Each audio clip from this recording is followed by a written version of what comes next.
ব্যাপারটা তো আমাদের নলেজে নাই। এটা মেডিকেল কি হয়েছিল? গতকালই তো পরীক্ষা বাতিল হলো।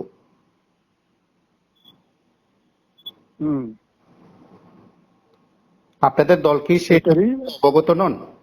এটা আমরা এটা প্রেস মিট সিও করলো, চিফ এক্সিকিউটিভ অফিসার সিও করলো, তারপরে এফআইআর করা হলো, যে লোক এটা করবে এটা এফআইআর করে এবং রিশিডিউল করা হবে। সেদিক থেকে দলের বলা যেতে পারে আপনি দায়িত্বে আছেন, গুরুত্বপূর্ণ দায়িত্বে আছেন, সভাপতি হিসেবে দায়িত্ব পালন করছেন। সেদিক থেকে কি ব্যবস্থা নেওয়া হবে? আপনাদের তরফে কি দাবি থাকছে? আপনাদের তরফে কি বক্তব্য থাকছে? আমরা ওইটা যখন গতকাল রিশিডিউল হলো, একটা তারিখ দেওয়া হবে এবং পুলিশে এফআইআর করেছে যে লোকটা এইভাবে লিক করলো, তাকে উপযুক্ত শাস্তি দেওয়া হবে। আপনারা শাস্তি চান? দলের তরফে এই বক্তব্য রয়েছে আপনার? হ্যাঁ, কারণ এটা কেন এটা করলো? এর পেছনে কি কোনো ষড়যন্ত্র দেখছেন? এটা তো ষড়যন্ত্র তো একটা সুযোগ পাইছে, এটা নিজের চিন্তায় নিজের ইচ্ছে করলো, যেটা অনুচিত ছিল। এবং এইসব টাকার বিনিময় হলো না হলো আমার ঠিক জানা নাই, কিন্তু যদি টাকার বিনিময় হইতে তো তারা করবেই। তো অন্য সময় তো এটা হলো, স্টেট গভর্নমেন্ট তো হলো কয়েকবার, এগুলি যদি ফাঁস করে দেয় এটা কেমন হবে? এটা সেদিক থেকে আপনাদের মানে আপনাদের দল পরিচালিত এডিসি প্রশাসন নিশ্চয়ই দলের তরফে আপনাদের একটা আলোচনা হয়েছে, দলের তরফে বিষয়গুলো দেখা হচ্ছে।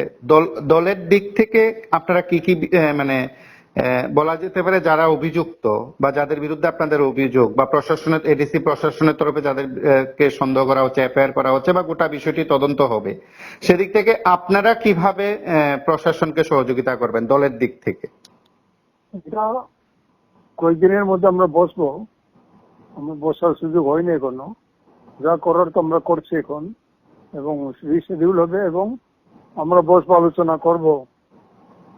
আমাদের যে ফাউন্ডার প্রদীপ কিশোর এখন দিল্লিতে আছেন, সেন্ট্রাল গভর্নমেন্ট শোরিং সেরিমনির পরে উনি আসবেন, তারপরে আমরা বসবো, আলোচনা করব।